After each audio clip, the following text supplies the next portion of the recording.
Guys जरा ध्यान से देखिए इन तीन लोगों को। अगर इन तीनों को आप saviour of Europe and Asia कहोगे तो गलत नहीं होगा।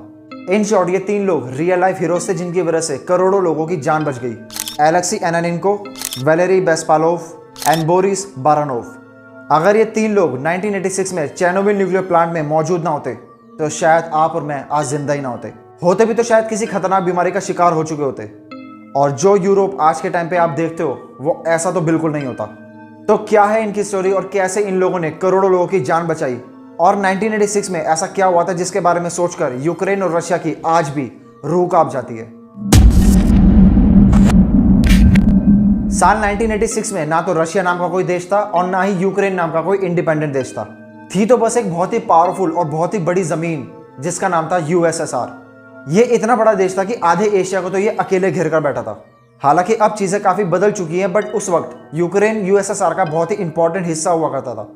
12 मार्च 1947 से लेकर 27 दिसंबर 1991 तक यूएसए एलाइज एंड यूएसएसआर के बीच में कोल्ड वॉर छिड़ा हुआ था, जिसमें दोनों देश खुद को एक दूसरे से बेहतर साबित करने के लिए नए नए आविष्कार कर रहे थे और दोनों के बीच में एक स्पेस रेस भी छिड़ी हुई थी। एक तरफ यूएसएसआर स्पुतनिक 1 जैसे सैटेलाइट्स को लॉन्च करके रिकॉर्ड्स बना रहा था और दूसरी तरफ यूएसए भी काफी एक्सपेंसिव मून मिशंस को लॉन्च कर रहा था। और यही वो दौर था जिसमें न्यूक्लियर वेपन्स और न्यूक्लियर पावर पर खासा ध्यान दिया गया।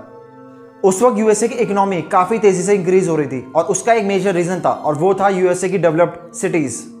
बड़ी बड़ी इंडस्ट्रीज और बिजनेस डेवलपमेंट की वजह से यूएसए के शहर काफी अच्छी इकोनॉमी जनरेट करके दे रहे थे। यूएसए की तरक्की देखकर यूएसएसआर ने भी सोचा कि क्यों ना हम भी एक ऐसा शहर बसाएं जिसमें हर एक तरह की सुख सुविधा मौजूद हो।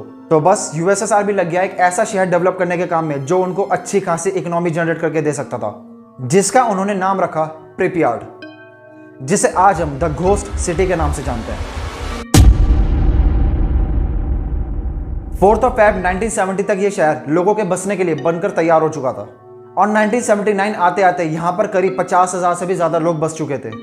लेकिन 27 अप्रैल 1986 को यह शहर अचानक से खाली कर दिया गया और तब से लेकर आज तक यहाँ पे इंसान तो क्या, इंसान की जात भी दिखाई नहीं देती। हाँ, कभी कभी यहाँ पे टूरिस्ट वगैरह आ जाते हैं फोटोग्राफी करने के लिए, बट उनको भी काफी लिमिटेड टाइम के लिए आने दिया जाता है। लेकिन ऐसा क्या हुआ था इस शहर के साथ जो इतनी बड़ी बड़ी इमारतों से बना शहर रातों रात खाली कर दिया गया।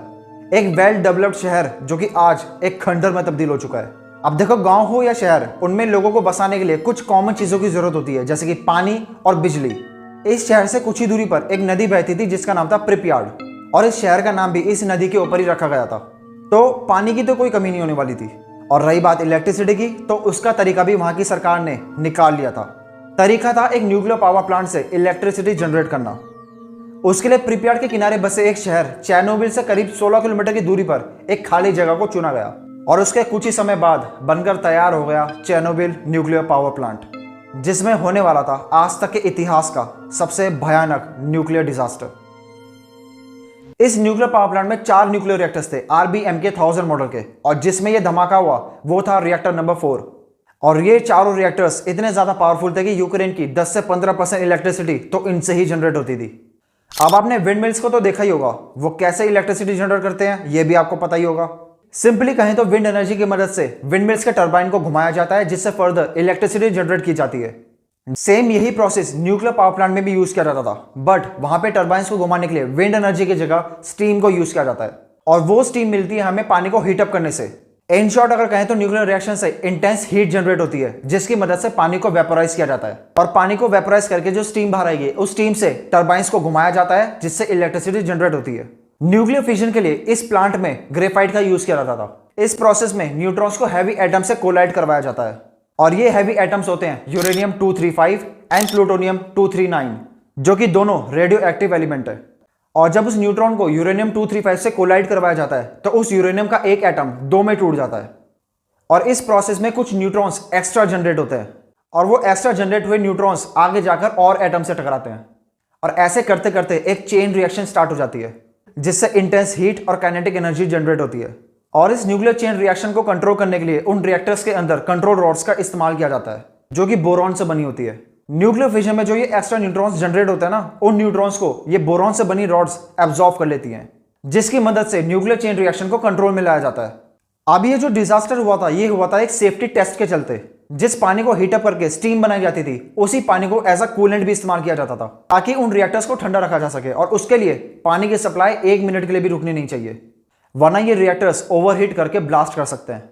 अगर इलेक्ट्रिसिटी चली गई तब पानी की सप्लाई कैसे होगी, उसके लिए इनके पास कुछ बैकअप जनरेटर्स भी थे, लेकिन उसके अंदर एक मेजर प्रॉब्लम थी। उन जनरेटर्स को चालू करने के लिए ही 1 से 2 मिनट का टाइम लग जाता था, और ये 1 से 2 मिनट का टाइम काफी है किसी भी न्यूक्लियर रिएक्टर में एक्सप्लोजन करने के लिए। इसी चीज का सेफ्टी टेस्ट करते हुए रिएक्टर नंबर 4 में कुछ गड़बड़ी हो गई, जिस वजह से रिएक्टर नंबर 4 एक्सप्लोड कर गया।